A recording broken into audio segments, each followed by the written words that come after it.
শীতকাল মানেই হলো বইমেলার সিজন। ছোট বড় বিভিন্ন জায়গায় বইমেলার ছোটখাটো স্টল বসেই থাকে। আমাদের মেমারিতেও এবারে বসেছিল।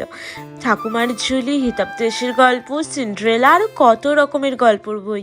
আর ছিল হাতে বোনা ক্রুশের কারুকার্য, হাতে বোনা মেয়েদের হাতের বিভিন্ন গহনা। আর ছিল শীতকালের লোভনীয় পিঠে পুলি, পাটিসাপটা, চন্দ্রপুলির মতন আরও কত খাবার। আর ছিল ইস্কনের একটা ছোটোখাটো স্টল, যেখানে শ্রীমদ্ ভগবদ গীতা সহ আরও বিভিন্ন বই বিক্রি হচ্ছিল। আসুন আজকে আপনাদেরকে আমাদের এই ছোট্ট বুক ফেয়ারটা ঘুরে দেখাই। প্রত্যেক বছর মেমারি বাস স্ট্যান্ডে এই এত বড় বইমেলাটা অনুষ্ঠিত হয়। এবছরে সেটা দেখার সুযোগ পেলাম। এর থেকে ছোটোখাটো বইমেলা আমি অনেক দেখেছি আগে, তবে এই বইমেলাটা একটু অন্যরকম, কারণ শুধু বই নয়, আরও অনেক কিছুই ছিল। আর ছিল আমার মেয়ের প্রচণ্ড আনন্দ। গিয়েই প্রথমে এই পিকচারের জায়গাটা চোখে পড়লো। ছোটোখাটো ঠাকুরের পিকচার থেকে শুরু করে বড় বড় পিকচার, ঠাকুর সহ আরও বিভিন্ন ধরনের পিকচার ছিল। সাথে ছিল গোটা মেলাটার এতটা সুন্দর একটা আকর্ষণীয় সাজগোজ।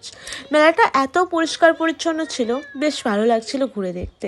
একদম পড়ন্ত রোদ, আর তার সাথে দেখো এই ফুলের জায়গাগুলো, এগুলো কিন্তু শান্তিনিকেতনের মেলাতে আমি প্রচুর দেখতে পেয়েছিলাম। এখানেও কম বেশি বিক্রি হচ্ছিল, তবে শান্তিনিকেতন মেলাতে একটু হিউজ পরিমাণে জিনিসটা পাচ্ছিলাম। আর পেয়েছিলাম সেই ছোটোবেলায় 1 টাকা 2 টাকায় হাতের ছাপ দেওয়া মেহেন্দিগুলো, দেখো এখানে পেয়ে গিয়েছিলাম। তবে এখন আর অত কম দামে নেই, একটু বেশি ছিল, 20-25 টাকা।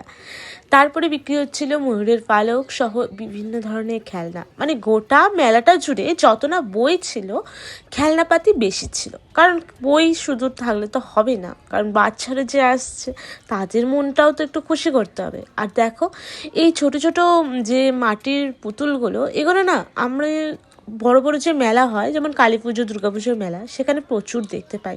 তবে এখানে একটু অন্যরকমই ছিল ধাঁচের জিনিসগুলো।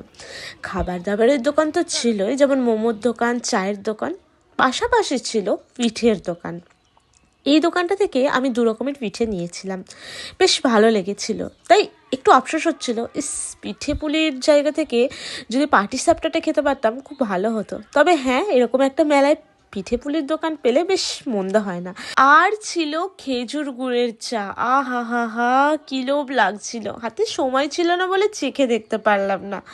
আর প্রায় প্রতিটা দোকানেই চলছিল, মানে প্রতিটা স্টলেই চলছিল 50% অফ প্রত্যেকটা বইয়ের ওপরে। ইংলিশ যে বইগুলো ছিল সেগুলোর ওপর বেশি এই ছাড়গুলো দিচ্ছিল।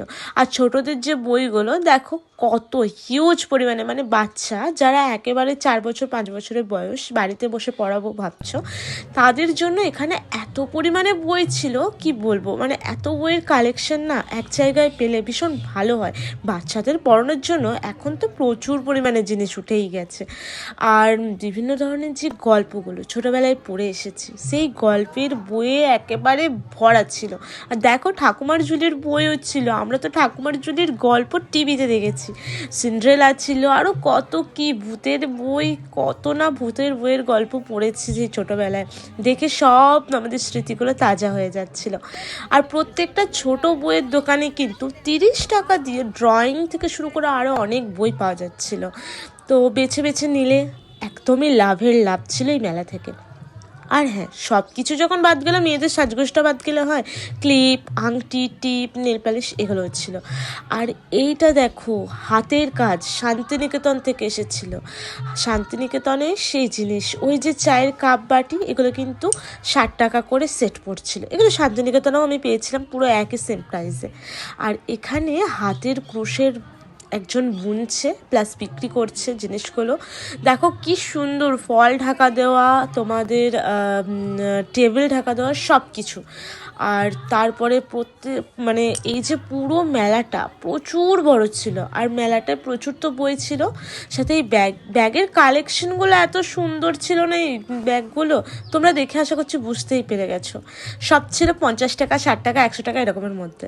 এরপর নিলাম ইস্কনের এই ছোট্ট স্টলটার মধ্যে শ্রীমদ্ ভগবদ গীতার ছোট বড় প্রচুর বইয়ের অপশন রয়েছে, সাথে রয়েছে পিকচার্স ঠাকুরের মানে রাধাকৃষ্ণের পিকচার, রাধাকৃষ্ণের বিভিন্ন ধরনের জিনিস, ধূপ, হ্যাঁ এই ধরনের জিনিসগুলো এখানে বিক্রি হচ্ছিল। পুরো মেলাটা ঘুরতে প্রায় ঘন্টা দেড়েক মতন সময় লেগেছিল, তবে তোমাদেরকে আমি 5 মিনিট সময় চেয়ে নিয়েছিলাম।